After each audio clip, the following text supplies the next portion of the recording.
नमस्कार दोस्तों, आप सभी का स्वागत है एक बार फिर से हमारे YouTube चैनल पर। तो दोस्तों, इस बार 500 सालों के बाद 19 मई ज्येष्ठ कृष्ण अमावस्या तिथि पर ज्येष्ठ अमावस्या, वट सावित्री, शनि जयंती सभी एक साथ ही पड़ रहे हैं। तो ज्योतिषीय दृष्टिकोण से ये तिथि बहुत ही महत्वपूर्ण है। एक ओर जहाँ नदी में नहाने से मिलेगा पुण्य, वहीं दूसरी ओर शनि पूजा से साढ़े साती और शनि दोषों का प्रकोप होगा शांत। अन्य बिगड़े काम बनने के योग रहेंगे और एक ही दिन 2 से 3 पूजा पाठ के अवसर कम से कम देखने को मिलते हैं।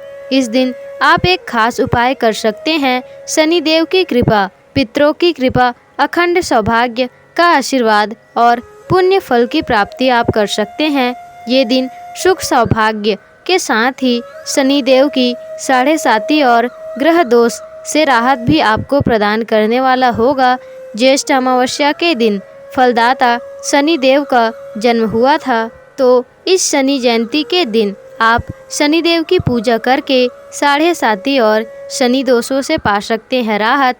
अखंड सौभाग्य, सुखी दाम्पत्य जीवन और सुशील संतान प्राप्ति के लिए वट सावित्री व्रत इस दिन रखा जाएगा। सावित्री ने सत्यवान के प्राण अमावस्या को ही बचाए थे, इसलिए इस तिथि को हर वर्ष वट सावित्री व्रत रखा जाता है। सोमवार के दिन पड़ने से ज्येष्ठ अमावस्या है। ये दिन पितरों को भी प्रसन्न करने के लिए खास माना जाता है। इन पितरों को प्रसन्न करने के लिए आग में गुड़ घी का हवन करने से पितृ प्रसन्न होते हैं। मान्यता है कि पितरों के आशीर्वाद से जीवन की हर समस्या का समाधान हो जाता है। ज्येष्ठ अमावस्या के दिन तुलसी की पूजा का विशेष महत्व है। शास्त्रों में कहा गया है कि इस दिन सुबह स्नानोग्रह तुलसी में जल देकर 108 बार परिक्रमा करने से दरिद्रता होती है दूर, आर्थिक स्थिति में सुधार आता है। और मान्यता के अनुसार ज्येष्ठ अमावस्या के दिन श्री गणेश जी को सुपारी और उनकी प्रतिमा के पास दीपक जलाएं। इससे विशेष प्रकार से लाभ की प्राप्ति होती है, यश की प्राप्ति होती है। ज्येष्ठ अमावस्या के दिन ब्रह्मा और विष्णु महेश के साथ साथ माँ लक्ष्मी जी की भी पूजा की जाती है। ऐसे में उन्हें प्रसन्न करने के लिए बरगद के वृक्ष को जल चढ़ाकर परिक्रमा की जाती है और सुख शांति का फल प्राप्त किया जाता है। शास्त्रों में ज्येष्ठ अमावस्या को सबसे बड़ी अमावस्या कहा गया है। इस दिन स्नान, दान और पूजन करने से जीवन के बड़े से बड़े कष्टों से छुटकारा आता है और सुखमय जीवन की प्राप्ति हो जाती है। ज्येष्ठ अमावस्या के दिन पितरों को खुश करने के लिए जल से भरा हुआ कलश, ककड़ी, छाता, खड़ा, खीरा आदि का दान किया जाता है, जिससे उनका आशीर्वाद हमें प्राप्त होता है और घर में धन संपदा में वृद्धि होती है। इस दिन दान करने का अधिक पुण्य प्राप्त होता है। आज के इस वीडियो में हम आपको एक ऐसा खास उपाय बताने जा रहे हैं जिससे कि देवी देवताओं सहित आप पितरों को भी अपने प्रसन्न कर सकते हैं। और अगर इस अवसर पर आप गौ माता को ये चीज़ खिला देते हैं तो इससे भगवान विष्णु जी साथ ही माँ लक्ष्मी की कृपा आप पर बरसेगी, पितृदोष समाप्त हो जाएगा, शनि के प्रकोप से बचाव होगा, कार्यों में आने वाली बाधा दूर होगी, दुर्भाग्य सौभाग्य में बदल जाएगा, माँ लक्ष्मी के आशीर्वाद से आपका घर धन से भर जाएगा। दोस्तों, यह जो उपाय है वो बहुत ही ज़्यादा प्रभावशाली और शीघ्र ही असर करने वाला उपाय है। ये उपाय मुख्यतः पितृदोषों से मुक्ति दिलाता है। पितृदोष ही हमारे जीवन में कई प्रकार के अड़चने बनाते हैं। इन्हीं दोषों की वजह से हमें कई सारी मुसीबतों का सामना करना पड़ता है। गंभीर बीमारियां, नौकरी, कारोबार में अपयश, कलंक, अशांति, कर्ज, इनसे व्यक्ति ना तो चैन से जी सकता है और ना ही परिवार वालों को खुश रख सकता है। लेकिन दोस्तों, आज मैं आपको जो उपाय बताने जा रही हूँ वह उपाय आपके पितरों व देवी देवताओं को प्रसन्न व आपकी सभी परेशानियों को दूर करेगा। तो दोस्तों, उपाय करने के लिए चाहिए होगा ये सबसे पहले आपको बिना छना हुआ आटा लेना है, यानी कि भूसे के साथ ही आटा लेना है।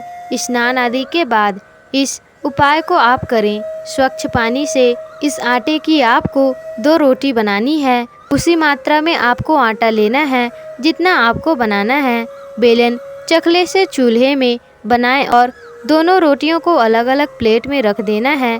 उसमें से एक रोटी पर शुद्ध घी लगाना है और तथा दूसरी रोटी पर सरसों का तेल लगा ले और फिर घर में जो मंदिर होगा वहां चले जाएं और आश्रित हो जाएं। शुद्ध घी का दीपक जला करके अक्षत आसन पर बैठें। सुगंधित धूप बत्ती जलाएं व पूजा करने के बाद फल व मिष्टी चढ़ानी है। इनका आपको भोग लगाना है। अगर ये नहीं है तो गुड़ शक्कर या फिर बतासे को भी आप चढ़ा सकते हैं। ये भोग आपको 2 अलग अलग पात्रों में रख कर चढ़ाना है। उसमें से एक पात्र में आप तुलसी दल रखें और ये भोग आपको भगवान विष्णु व माता लक्ष्मी को चढ़ाना है। दूसरे पात्र में रखा भोग हनुमान जी को चढ़ाना है। ये भोग बूंदी के लड्डू का हो तो बेहतर होता है। भोग लगाने के बाद देवी देवताओं को नमस्कार करके विष्णु जी का मंत्र ओम नमो भगवते वासुदेवाय नमः का 108 बार जाप करें। इस मंत्र का तुलसी माला आप पर जाप करना बेहतर होगा। जाप करने के बाद भगवान श्री हरि विष्णु जी और माँ लक्ष्मी को नमस्कार करें। दोस्तों, भगवान विष्णु को पितरों का देवता माना जाता है, इसलिए पितरों को प्रसन्न करने के लिए भगवान विष्णु और माता लक्ष्मी जी की पूजा की जाती है। इसके बाद पितृदेव के मंत्र का 108 बार जाप करें। मंत्र है ओम पितृभ्यो नमः। इसके अलावा दोस्तों, आप पितृ चालीसा का भी जाप कर सकते हैं। अब आप पितृदेव का स्मरण करके हाथ जोड़कर और अपने देवताओं से आपको पितरों की शांति के लिए प्रार्थना करनी है और उनकी मुक्ति के लिए प्रार्थना करें। फिर हनुमान जी को प्रणाम करके हनुमान चालीसा का पाठ करें। शनिदेव हनुमान जी की पूजा करने से प्रसन्न होते हैं। हनुमान जी के भक्तों को शनिदेव कभी परेशान नहीं करते हैं। शनिदेव का कोई भी दुष्ट प्रभाव नहीं पड़ता है। हनुमान जी के भक्तों पर शनिदेव सदैव प्रसन्न रहते हैं। तो अब आप शनिदेव के इस मंत्र का जाप करें ओम शम शनिश्चराय नमः। फिर हनुमान जी और शनिदेव को नमस्कार करके शनिदेव के दुष्ट प्रभावों को कम करने के लिए आप हनुमान और शनिदेव जी से प्रार्थना करें। इसके बाद भगवान विष्णु और माता लक्ष्मी को भोग में जो तुलसी दल आपने चढ़ाया है उसे आप घी से बनी रोटी पर रख दें और दूसरे पात्र में जो भोग रखा है जो आपने हनुमान जी को लगाया है उसे आप सरसों के तेल से बनी रोटी पर रख दें और इन रोटियों को गौ माता को खिलाना है।